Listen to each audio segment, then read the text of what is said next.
சாய் பக்தர்களுக்கு என் அன்பு வணக்கங்கள். ஓம் சாய்ராம். என் அன்பு குழந்தையே, இன்று உன்னிடம் ஒரு செய்தியை ஒப்படைக்க உன் சாயப்பா இங்கு நான் வந்திருக்கிறேன். உன் சாயப்பா உன்னிடம் எதை சொன்னாலும் அதை உனக்காக நான் சொல்வேன் என்று நீ புரிந்து கொள். இன்றும் எப்பொழுதும் உன் வாழ்க்கை பற்றியும் உன் துணையை பற்றியும் நான் பேச வந்தேன்.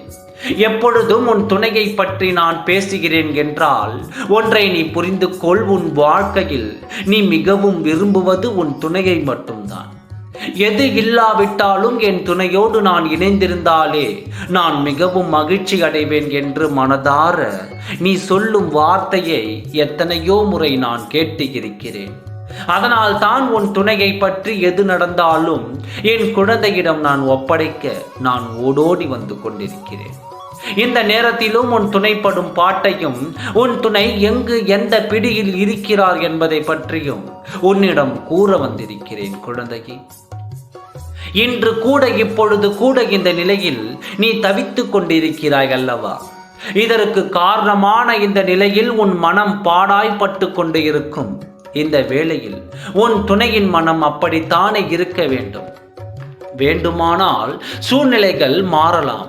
உனக்கு துரோகம் செய்துவிட்டு உன்னை விட்டு தனியே சென்ற உன் துணை இப்பொழுது ஒருவர் பிடியில் மாட்டிக்கொண்டு அந்த பிடியில் இருந்து தப்பிக்க முடியாமல் சிக்கி தவித்துக் கொண்டிருக்கிறார். மிகவும் மோசமான நிலைதான் இது. எனக்கு தெரிந்தும் நான் அதை பார்த்துவிட்டு தான் உன்னிடம் கூற வந்தேன். ஏன் தெரியுமா? இது உன் துணைக்கு தேவையான நிலைதானே.